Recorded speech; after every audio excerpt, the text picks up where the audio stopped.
Hey guys, so welcome back to this yet another series of In Search of Kizomba video series. Sorry, yet another episode of In Search of Kizomba video series. So in our last video, we watched Avelino Chantre explain about like how the movement, the Kizomba movement started, and like who were all involved in that movement. So I've just like listed down here the 7 names that like the Avelino Chantre mentioned in that video.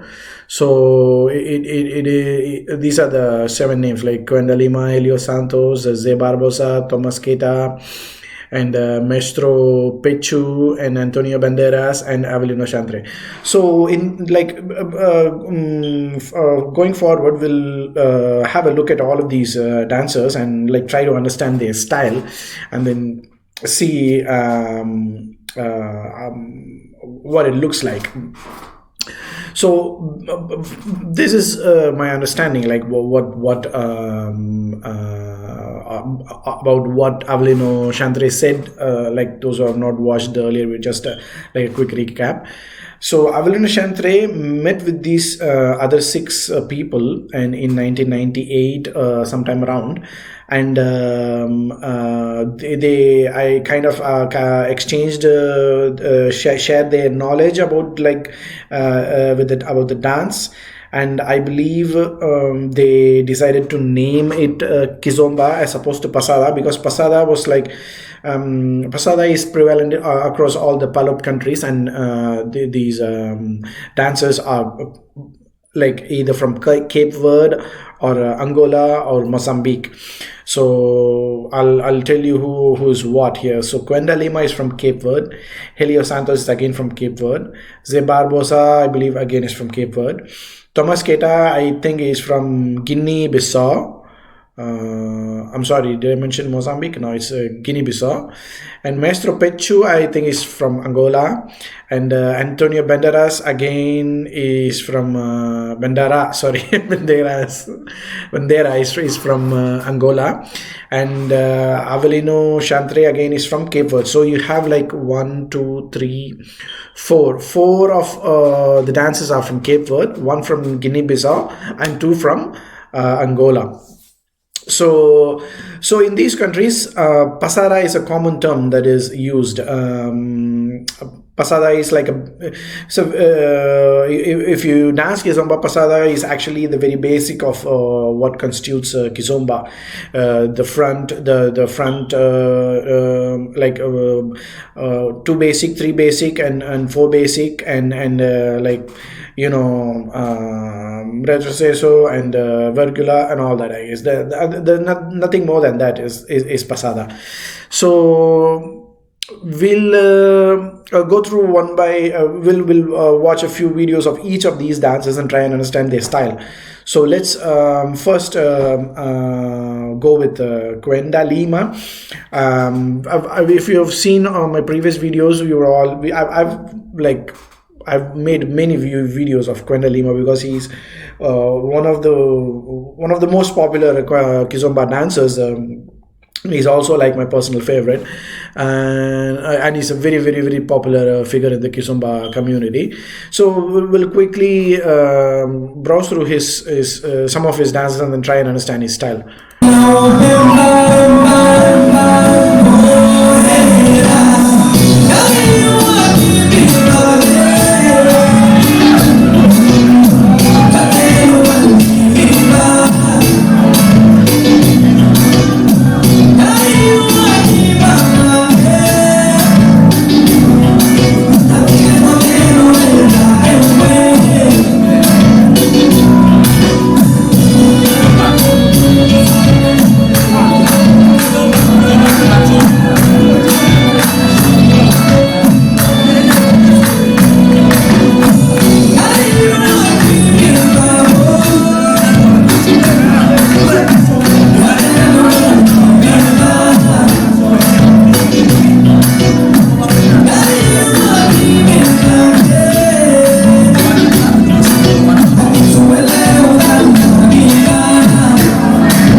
So if you notice this thing here,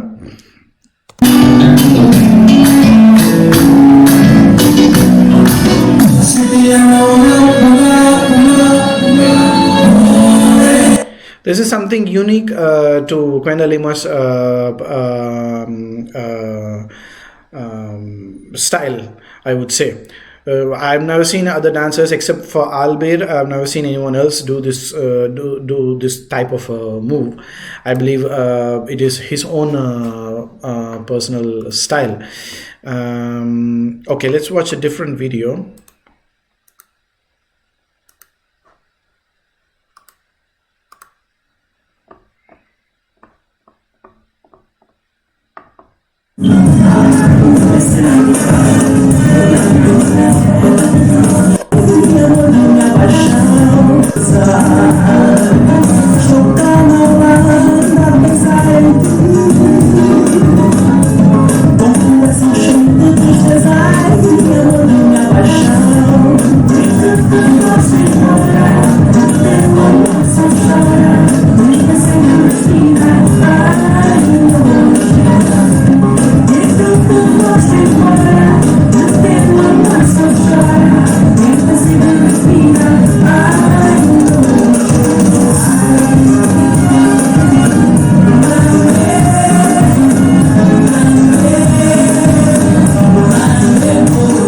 Now we see the same thing here. As I mentioned earlier, Kwenda Lima's videos were I've seen like lots of videos of Kwenda Lima. It's usually mostly the very basic pasada moves and mixed here and there with such delicate footwork. Yeah, let's watch yet another video. Okay, this is one.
Again, the same thing again here.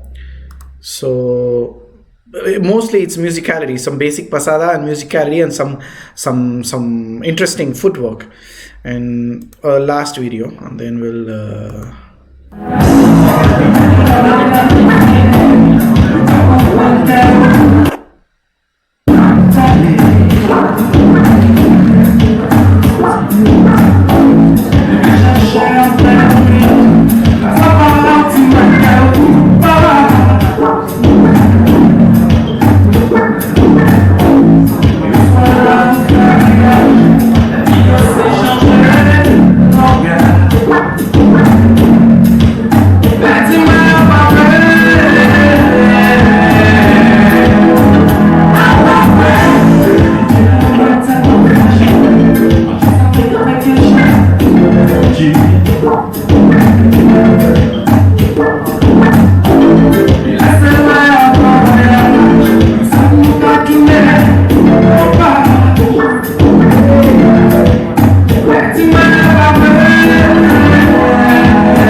So if you notice the all these, like in all these videos, so what we see is some basic pasada movements with some footwork, with some interesting footwork, but something that which we don't see in any other, like with any other dancers, that like it's not prevalent in with any other dancers. So I'm not sure if so this is what I understand. So when these dancers of the Kizomba movement, like what we saw here, so when these dancers came together, I'm not sure if they had some kind of like a template for Kizomba. Like, this is what it's going to be, this is going to be the set of basic moves, and this is the structure, this is what we are going to have for beginners, and this is what we are going to teach for intermediate and advanced, and let's strictly follow only this, and then let's try to spread the dance. I'm not sure if that was the case, because I've seen videos of like all of these dancers, like at least 2-3 videos of each of these dancers, and they all seem to have a different style of a Kizomba, if I can put it that way. Some of the basics remain similar. They all teach the same basics. The pasara remains the key. They all do that, but then this kind of like this footwork, what Kwenda Lima does, and then it is unique to Kwenda Lima. And if you take Avelino Chantre, he has more of like a cha styling, a very flamboyant kind of style. And then the Helio Santos, if you watch his videos, he has this coladera touch. And so I'm not sure if they had a template, or they all just met with each other together, and then they all decided to spread Kizomba with their own unique style. I'm not sure on that, because I've never heard any of them say the same in any of the interviews. So until we hear it from them, we won't know for that for sure. But as of now, what I can see is Kwenda Lima, what he has done is like improvise a little bit on the basic pasara movements, and then come up with his own unique style, and which I believe Eddie Vance points out in one of his videos. Eddie Vance says that Kwenda Lima mixed tango with Kizomba. I'm not sure how true that is. I'm not sure if this is what the moves that we saw, that the footwork that we saw is from tango or what. I don't know, because I don't know tango, so I can't say for sure if Kwenda Lima has taken influence from tango and then mixed it with Kizomba. But I read in one of his pages in a biography or somewhere, Kwenda Lima calls this his interpretation Bodhi Kizomba, like dancing with awareness or something like that. So so this is what it is. From so far, it looks like an improvisation on the pasada. It doesn't look anything like Semba. So my theory is that this on top of that, Kwenda Lima also has this sprezzatura. If you've seen earlier my earlier video of sprezzatura, it is like this laid back attitude, laid back approach to the dance that Kwenda Lima applies. You can call it jinga, but like that would mean that like it is a bit complicated. So I'm calling it sprezzatura. So and I believe that sprezzatura could be due to the musical influence from his homeland, because Morna is a very laid back music, and himself being from like a coastal beach island type of a place, you have the laid back vibe, right? So I believe that could be the reason as to why his this sprezzatura. So that's it for today with Kwenda Lima. In our next video, we'll watch some of Helio Santos' videos and try and understand how his style is. For now, thanks a lot for watching this video along with me. Bye bye.